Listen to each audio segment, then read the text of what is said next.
Good morning. So this is the fourth and final part of the evolution lecture, actually the last lecture of this course. So this roughly takes us up to the, the present day in evolutionary theory, and without including, of course, all of the state-of-the-art ideas, but and some commentary finally on the relation between science and religion that we get from this whole theory.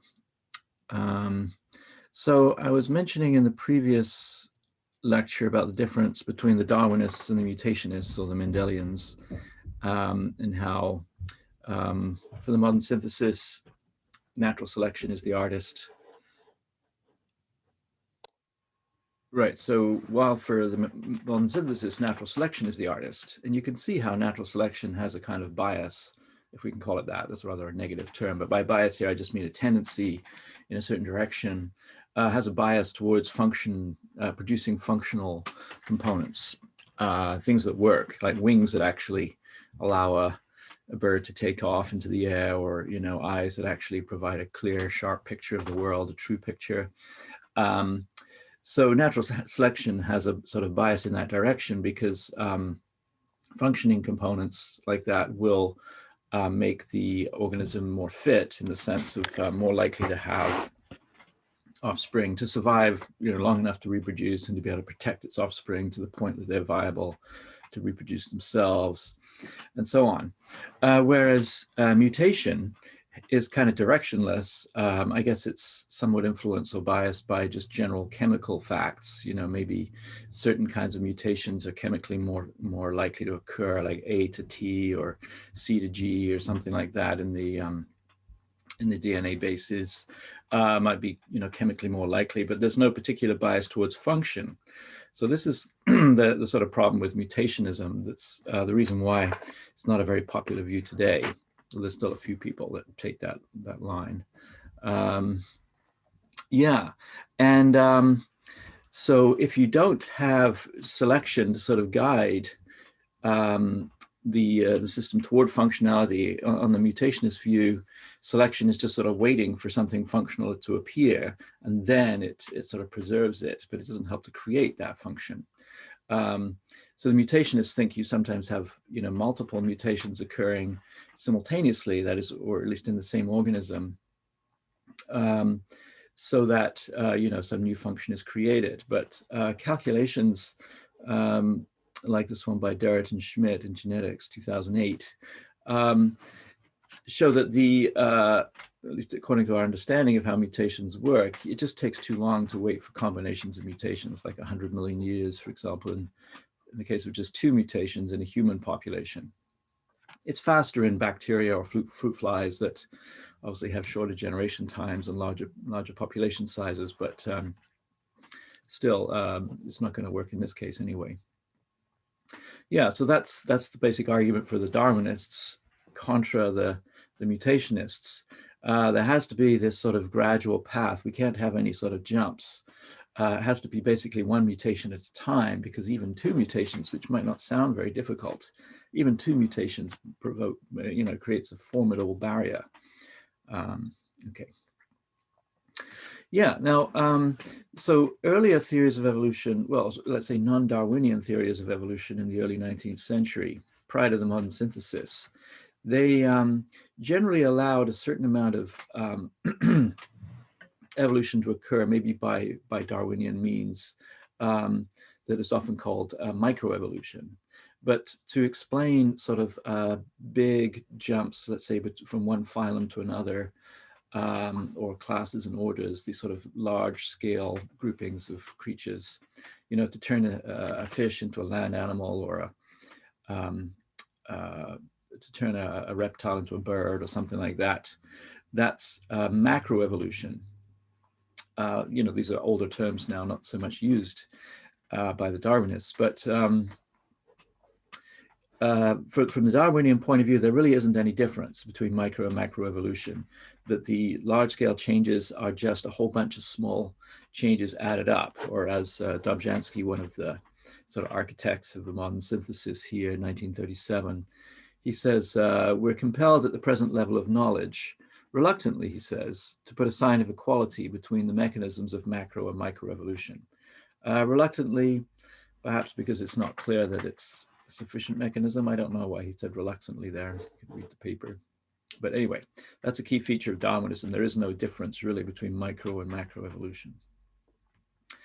Yeah, and I think I mentioned this before in an earlier lecture.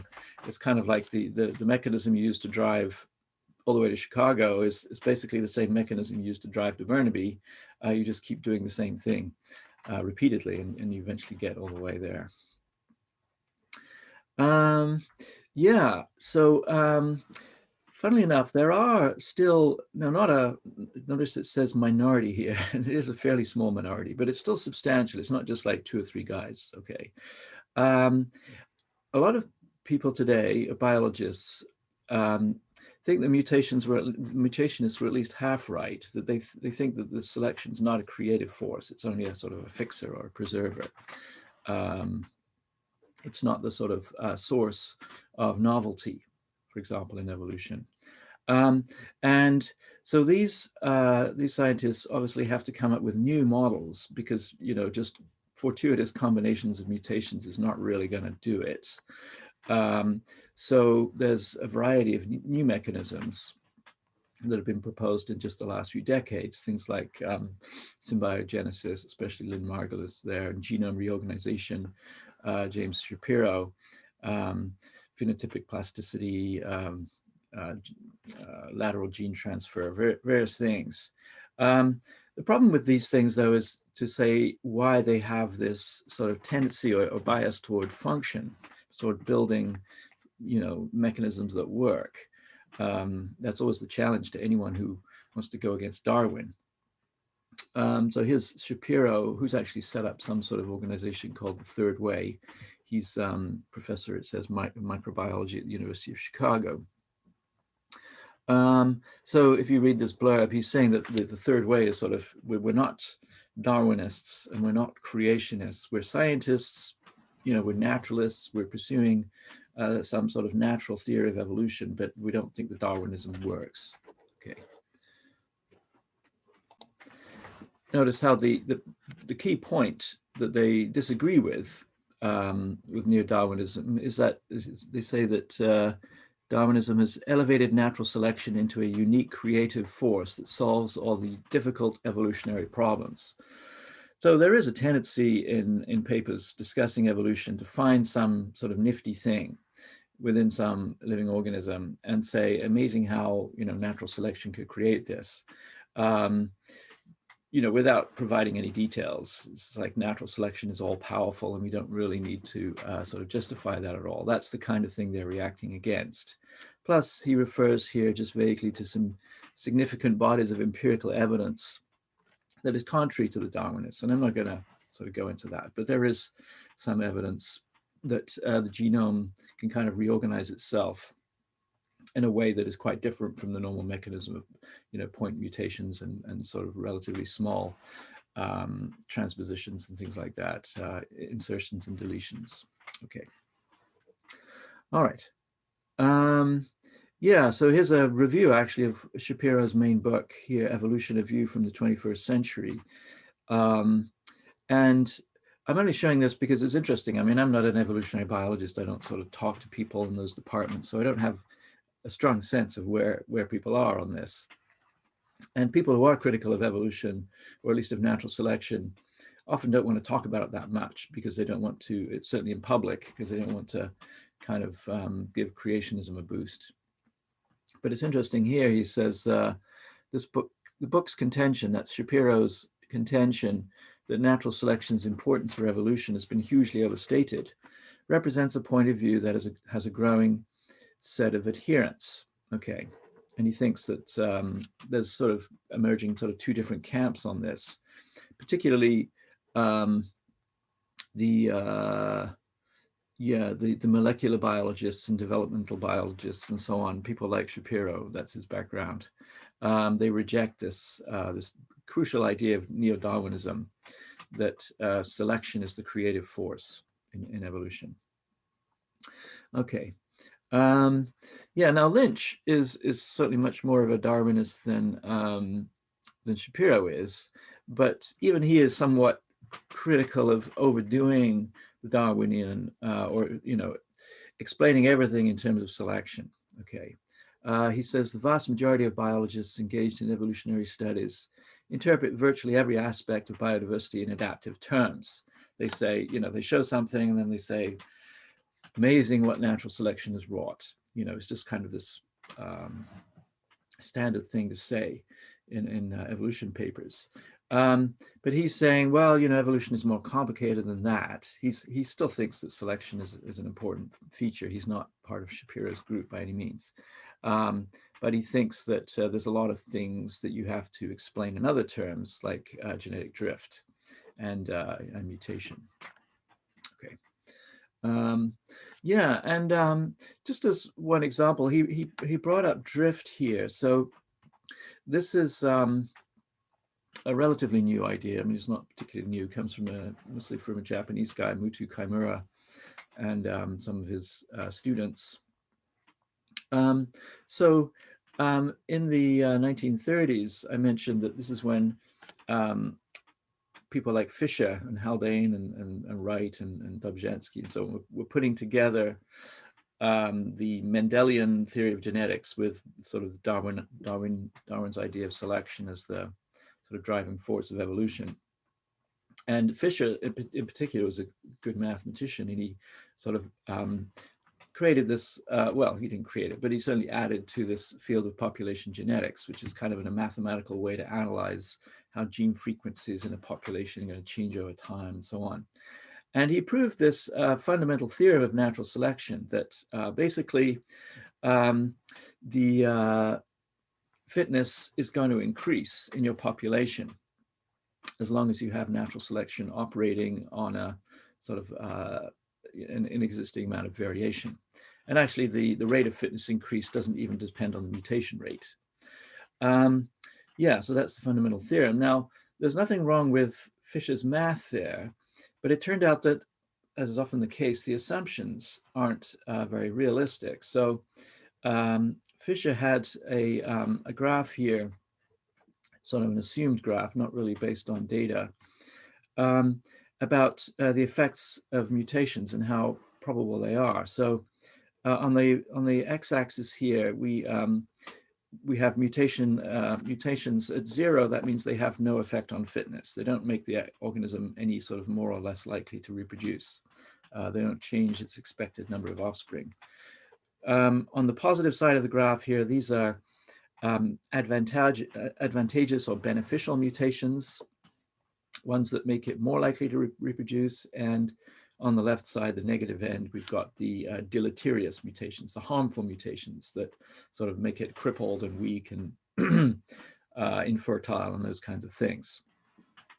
So notice on the positive side, you have, and then on the y-axis, you have the frequency or probability of getting these kinds of mutations. And notice how it's symmetric, so that mutations are equally likely to be advantageous versus harmful.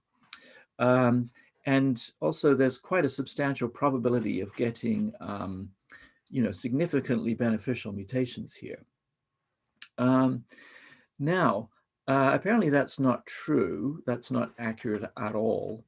And so the fundamental theory of natural selection isn't really a correct result according to biologists today, although people like Dawkins still quote it as if it is. Yeah, so I mean, I guess it makes sense that that it's much easier to break something or damage something than it is to enhance it. Like if you give I don't know, your some sort of complex and very finely engineered thing to a toddler, like maybe you lend your cell phone to a 3-year-old, and the 3-year-old, you find out the 3-year-old has modified it in some way. Okay, are you expecting it to be an improvement, or is it going to be damaged? I mean, maybe the 3-year-old sort of soaked it in the bathtub, or dropped it from 20 feet onto a concrete floor, or maybe started stabbing it with a knife. These are the kinds of things that could easily happen. But the idea that the toddler has somehow gone into the code and sort of fixed a few bugs in the operating system, or has made the ports, have better contact with the plugs that go into there or something. It's very difficult to do that. And so it's unlikely that a creature without really much understanding of engineering, like a toddler, is going to do it. And it's the same thing with random mutations. It's an agent that has no understanding. And so and particularly if the creature is already very finely optimized, quite, working pretty well as it is, it's hard to make it even better, but it's very easy to make it worse. So I couldn't actually find a graph for what it actually looks like from a very reputable source. I mean, this is a somewhat reputable source, a guy called Sanford, who's a fairly distinguished microbiologist with a job at Cornell. But he's also a creationist, so you might take this with a grain of salt. But the left-hand side is actually Muthu Kaimura's graph, showing how, I notice the scale of the graph, it's not sort of from 0 to 1 here, it's from 0 to minus 0.002. So these are very small effects on fitness, which tends to be the way it goes. There are some mutations that have larger effects. You can see the graph doesn't hit hit 0 here, but they're pretty rare. Most of them are in this sort of no selection zone of nearly neutral mutations. They have very tiny effects on the expected number of offspring. So in here, you don't get any natural selection. Effectively, it's just too small to have any real effect on that. And so most mutations, whether they get sort of fixed in the population, that is, whether they spread through the population to the point that they're sort of there permanently, whether that happens or not is really just by chance, just by essentially a random sampling process. Each generation gets a random sample of the neutral mutations from the previous one.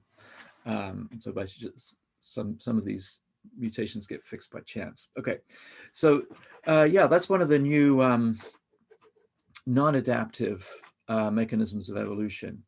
And apparently today it's thought that almost all the molecular changes that occur over time in a given population, they're almost all nearly neutral. There's very few that are actually under positive selection. Notice how on Sanford's graph, there just isn't really hardly anything. There's just a tiny little bit of positive mutations. I guess that, that might be controversial. And even those that are there, the beneficial ones are not selectable. Obviously, there are some selectable beneficial mutations outside this gray zone, but at least according to a lot of people I've read, they're pretty rare. There may be only, that may be 10,000 times as rare as ones that are selectable at the negative end.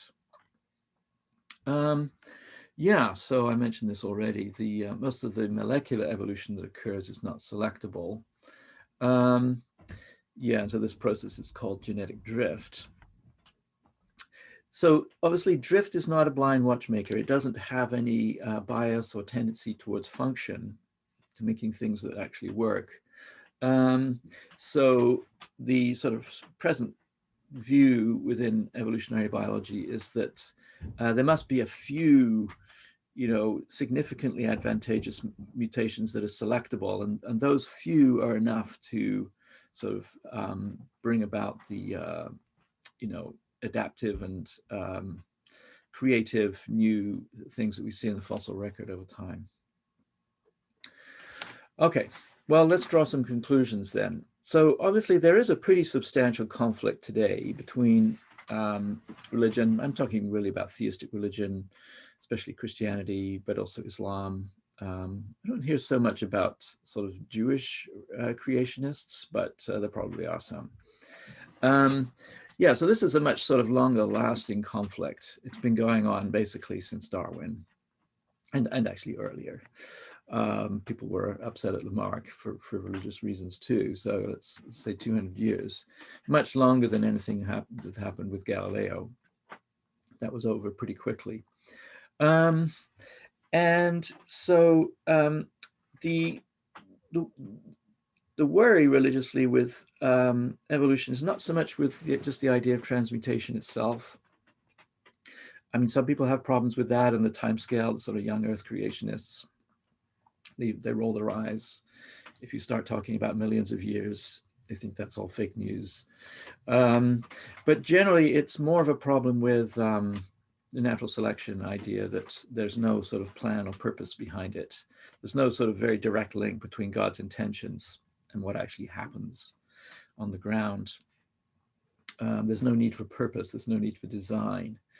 And I haven't mentioned this, but I probably should mention this here, that once you accept the basic idea of evolutionary biology and selection, then there's no real limits to it. That is, you're not just going to explain animal bodies that way, but you're going to explain the human body, of course, and not just that, but the human mind.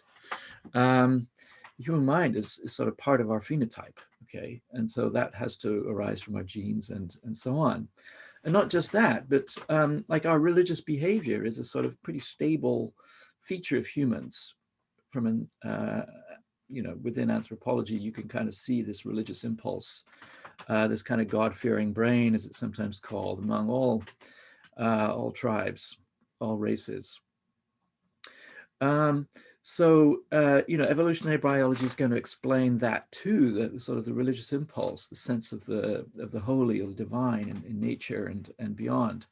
So, and this is happening, right? There's people who work exclusively in this area, but in the case of explaining our kind of perception of divinity in the world, let's say, or a sense that God is answering our prayers and this kind of thing, that we need to show our allegiance and devotion to the the supreme being. All of these things, if evolution explains them in terms of fitness increases and things like that, then it does seem to contradict the sort of traditional explanation, is that God is actually there. It seems that evolution would be explaining away our belief in the divine, offering a competing explanation according to which it's all an illusion, it's all mistaken. So the conflict is not easy to resolve here, I would say.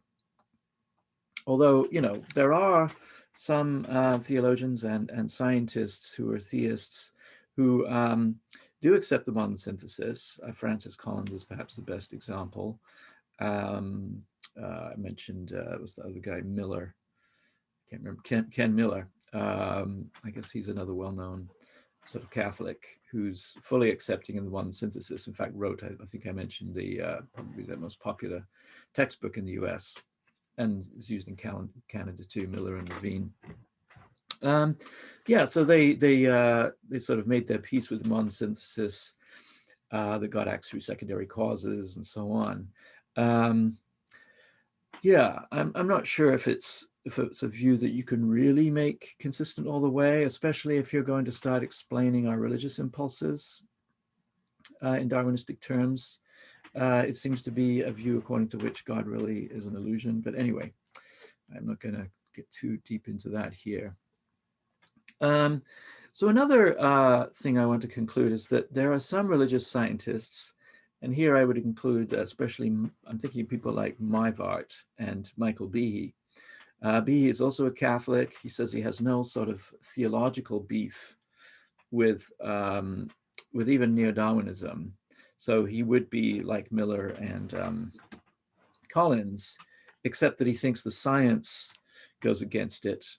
Okay, so these people have criticized the modern synthesis on scientific grounds, and I've kind of hinted at how that goes without giving too much of the details.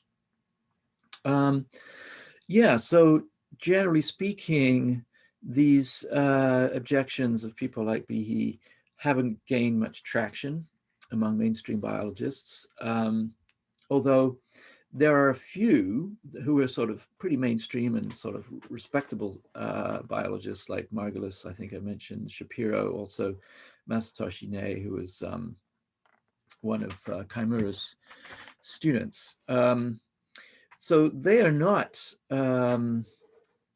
sort of supernaturalists like Behe, but they kind of agree with his, or many of them do anyway. They agree with his criticisms of the modern synthesis. So it's not just religious people who are criticizing the modern synthesis. I guess I've made that point already, but I want that to be clear. Okay, well, here's a little bit more of Behe. So if you remember, I mentioned that Durrett and Schmidt paper where they found that if you need 2 mutations, you're going to have to wait a long time. So it turns out that on that view, the mutation rate is important to the rate of evolution. Actually, that Durrett and Schmidt paper was responding to another one by Behe and Snoke. That Behe is used to sort of argue that also Darwinism, not just the mutationists, but Darwinism is also in trouble here, because he thinks that you can't really get a series of phenotypes, that is sort of body parts, that where you get steadily increasing fitness, just one mutation at a time. Often, in order to get the fitness enhancement, you need maybe 2 or 3 mutations simultaneously, where well, the reason why you need it simultaneously is that any one of those mutations by themselves is going to be harmful, okay, and it's going to be negative selection. It's going to be eliminated before you get a chance for the second or third mutation to show up. Yeah, and he finds, from looking at cases where we do know about single mutation changes that are beneficial, he thinks that they're all loss of function, or generally speaking, they're loss of function mutations where you kind of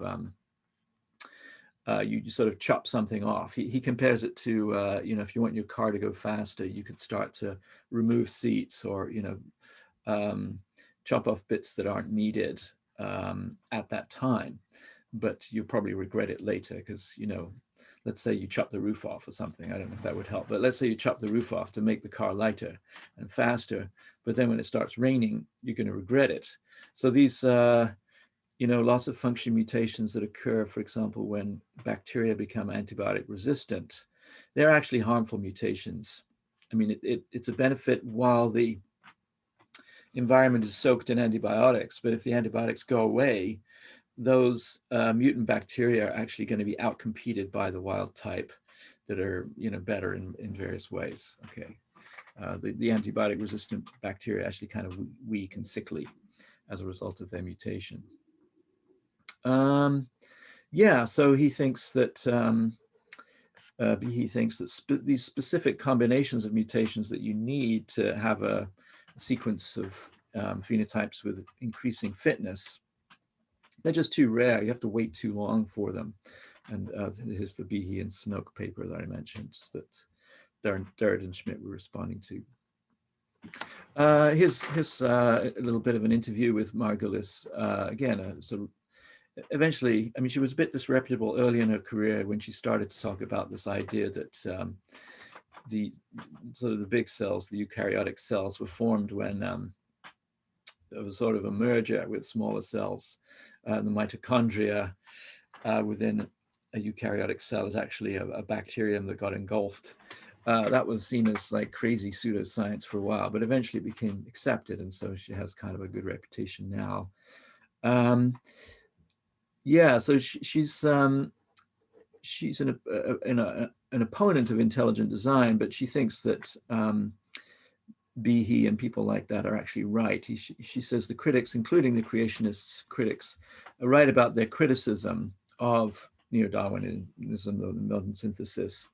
It's just that they only have kind of supernatural alternatives, whereas Margulis is looking for a naturalistic alternative. Okay, yeah. So why is natural selection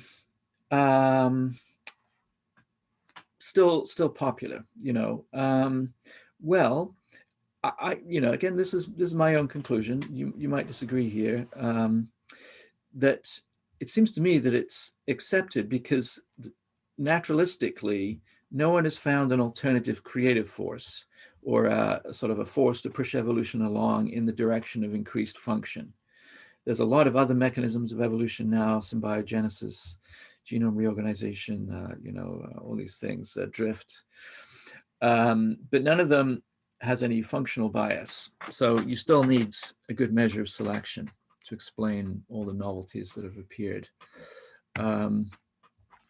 Yeah, and Polanyi, if you remember, warned us about this kind of reasoning, that this must be the theory, this must be correct, because we can't imagine any scientific alternative. That was how they rejected his own theory, if you remember, so he was a little bit sore about that.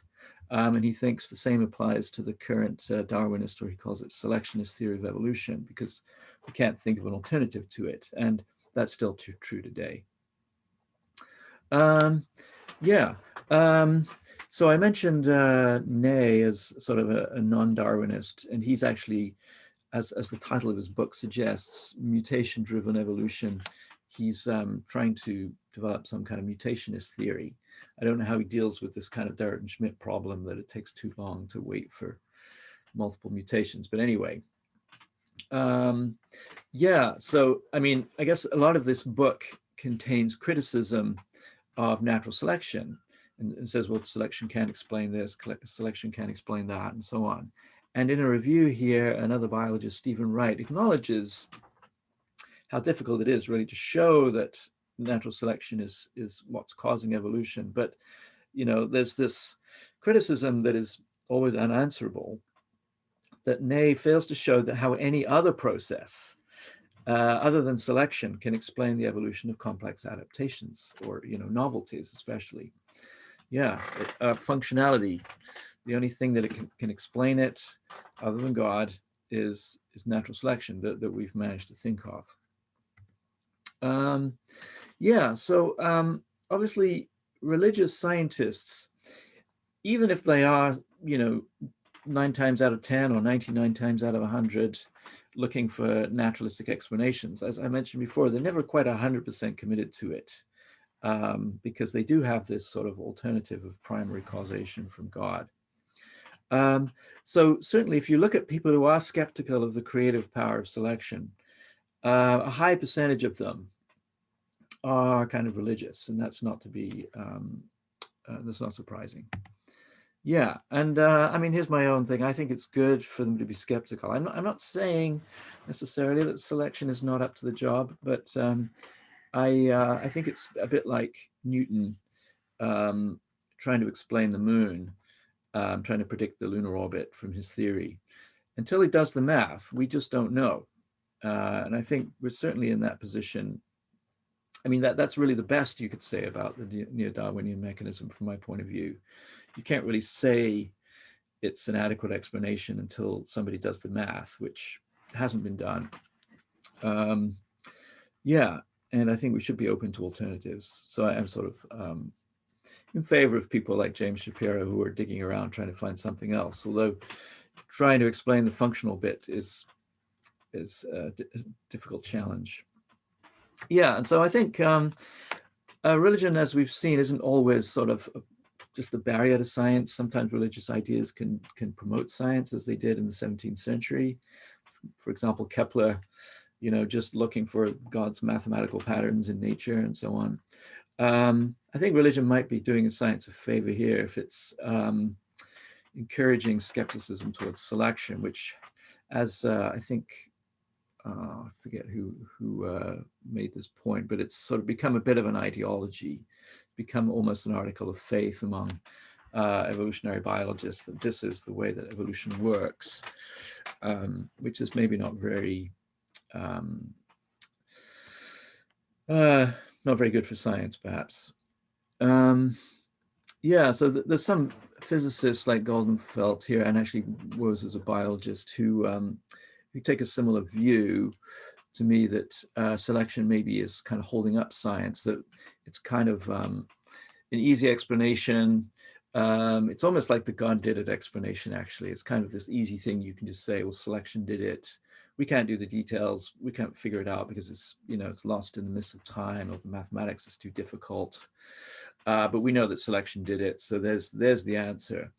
And so they say, instead of filling a gap by guesswork, genuine science prefers to put up with it.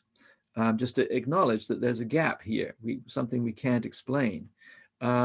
Because putting a fake explanation to explain that gap removes, as they say, the urge to seek after a tenable answer. Yeah, so they regard selection as a kind of fake explanation that is holding science back in biology. Okay, and there's a comic to end us with here. All right, so there we go. Hopefully that's not too opinionated. I've tried to give a pretty balanced picture here of where we're at in evolutionary biology today.